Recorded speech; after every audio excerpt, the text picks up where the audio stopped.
they have. So we'll see what happens. Moving on. Next topic is something that,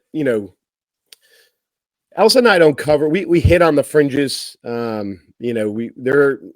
We've said this before. There's a couple of issues in the United States that are absolute dividers, 100%, and they are abortion and gun laws, Second Amendment. Those two things, you can draw a line. People are definitely one side or the other, and they are two sensitive topics for a lot of very good reasons. And there's no clear alignment, in my opinion, on where people will fall in these things. I've met people that, you would assume are super conservative and are pro-choice, and I've met people who are super liberal who are definitely pro Second Amendment.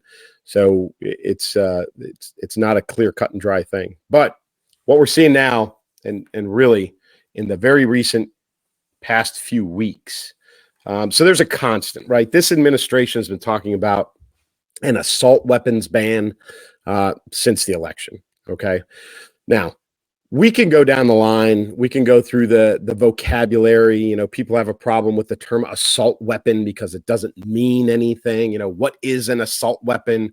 Define it and all this other thing. And assault is a verb. And I don't get hung up on that stuff. It is to me personally, it's a phrase in common use. And, it's kind of like Scrabble. People use it all the time. If you tell me if you use the word assault weapon, I'm pretty sure I know what you're talking about.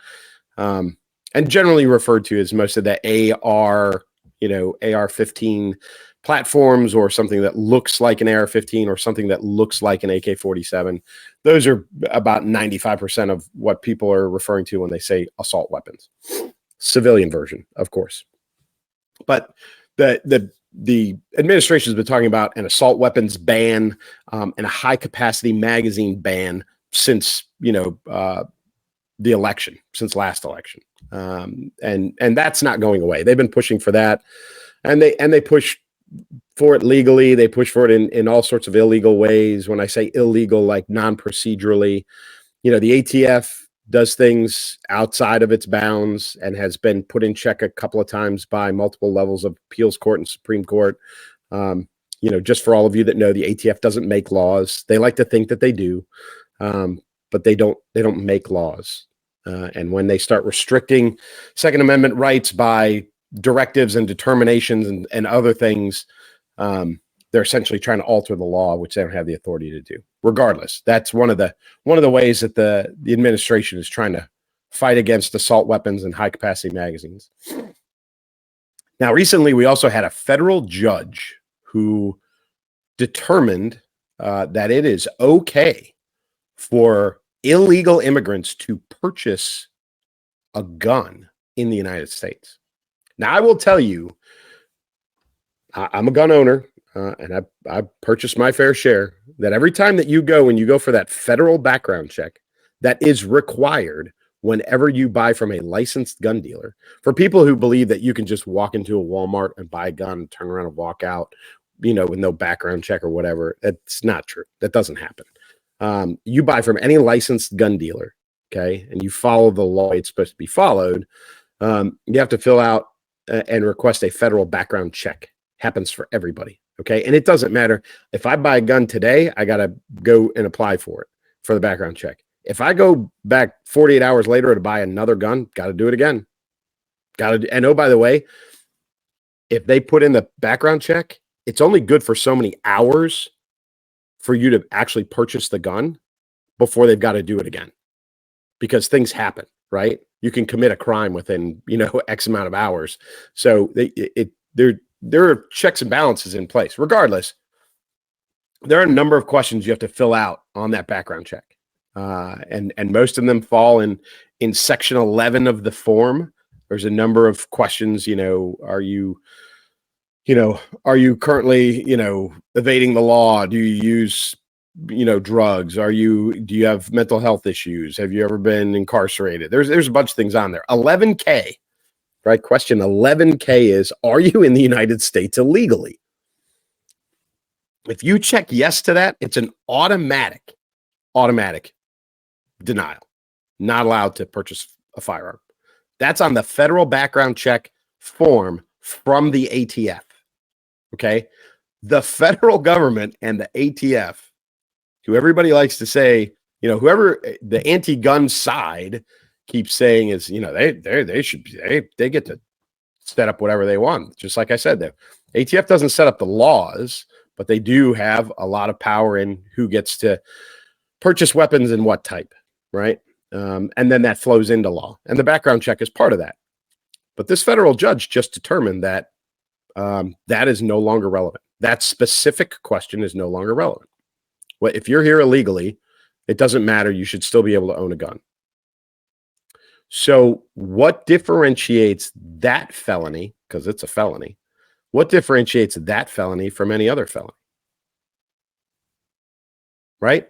If you are currently pending charges or on the run from the law, which I think is like 11A, if you're here illegally, it's the same thing. You are currently on the run from the law. If you're here illegally, you are currently on the run from the law. So you've got to check yes to that too. Regardless, this federal judge determined that we have a check in place that, whether people like it or not, is followed for every gun purchase from every licensed gun dealer in the United States, right? We all fill out the form. It all goes through the national database. We all get checked out. And that question right there, the judge determined is irrelevant. So now what that federal judge has done, whether, if I remember correctly, it was a woman, whether she likes it or not, she has now put that entire form under scrutiny. Because the entire 2A community, Second Amendment supporting community, turns around and says, well, why is that okay? Why is that okay? If they can do it, why can't I do it? Just because I was a felon before, why can't I still own a gun?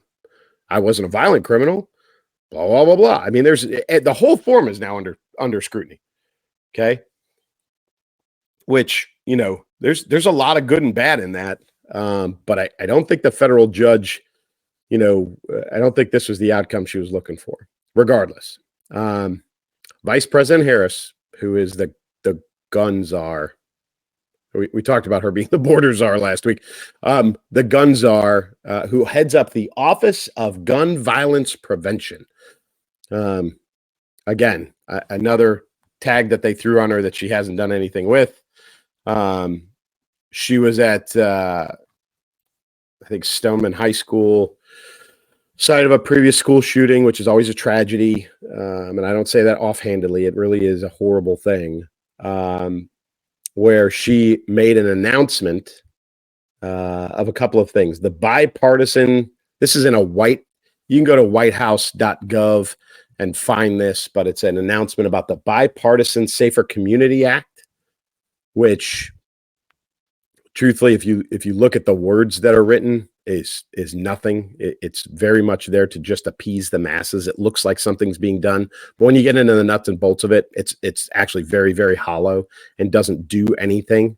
The second part, though, of that, the second part of the announcement is, and I want to make sure I get the wording on this right. It is the announcement of the Extreme Risk Protection Order Resource Center. Now, I'm going to read that again. Extreme Risk Protection Order Resource Center. So what's that about? That's about red flag laws. For those of you who don't know what red flag laws are, these are very contentious. Not every state has them. And truthfully, I'm wholly against them. Red flag laws, and I'm wholly against them because they're going to be exploited. That's why. Red flag laws are when a family member and or friend can express concern to the local law enforcement agency about the mental health status of an individual. Now, they can temporarily and then eventually permanently take away the guns from the person. Now, that doesn't address if there is a significant mental health issue with the individual that doesn't address that. It just addresses the guns, right? And that's the problem. Listen, if there's somebody who has mental health issues and they have access to guns, then yes, for the love of God, separate those two, okay? But get the person help. It's not about, well, I think there's something a little off about Mr. Smith, and I know he has guns in his house. Well, the police come over, they say, Mr. Smith, we're here to take your guns, and they take his guns. But they leave Mr. Smith, who's mentally unstable, in his house. They're not doing anything for Mr. Smith. They're just taking his guns away. Okay. And this is why I say I'm not a fan of these, because they're going to be exploited. Right. So there's a short term where they can go and take the guns, and then they talk to a judge, and the judge says, yes, we need to permanently remove those for whatever reasons. And there's a proceeding and, all these other things. But it's based on the opinion of a friend or family member who has zero, not required to have any kind of medical background or anything else. Could be anybody. Could be some guy's ex-wife or some lady's ex-husband, right? There could be some woman out there. I hate to say this, but this is how people think. There could be a woman out there who has a gun in her house to protect herself from a former abusive boyfriend, right? It doesn't take but a couple of phone calls to the police department to say, hey, I think, Miss Smith over there, she's got a gun. She's acting a little weird. I think she's been known to use drugs, and I know she's associated with so-and-so, all fabricated, right? And then the next thing you know, the police come over and, they decide there's enough evidence there that they're going to take her gun away from her. And now she's got no protection from some guy who's potentially going to abuse her physically, mentally, sexually, whatever. This can be used to exploit old people. This could be used for a number of nefarious reasons that by the time it's over with, by the time it gets sorted out, it's too late, right? Criminals only need small windows to do things. If they can get guns out of a house, leave someone without self-protection for long enough, they can do what they want to do. It doesn't take much, day, 24 hours, 12 hours, whatever they need. And trust me, there are plenty of police departments out there that are way too eager to support and enact these things. Now, there's plenty of them that aren't, don't get me wrong, but there are plenty that are, okay? I'm not a fan of the red flag law, but what we've got now is a federal agency which has no power whatsoever. Keep that in mind.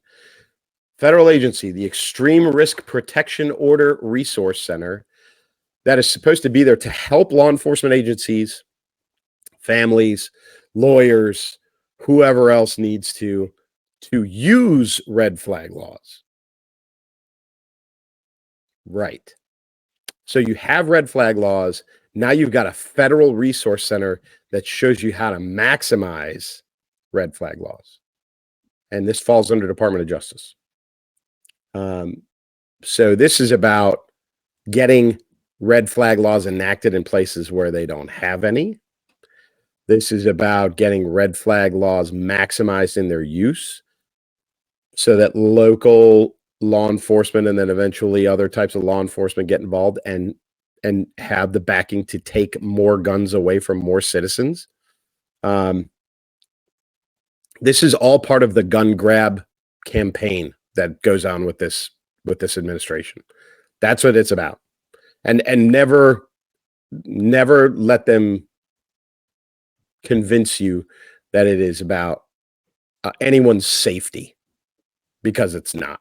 They will hide behind that every day. They will convince you that's what it's about every single day. This is about population control, and it always will be. You'll never convince me otherwise. Sorry. I'm a proud gun owner. Always have been, always will be. You'll never change my mind. I have seen and been around and worked inside of populations where people didn't have the ability to defend themselves, and I've seen the aftermath. And let me tell you something. There's a whole bunch of women in Afghanistan right now that really, really wish that they could defend themselves from their own government. And don't say our government's any different, because every government's the same. It's all about power. Okay? So Yes, our government is eventually capable of something that nefarious.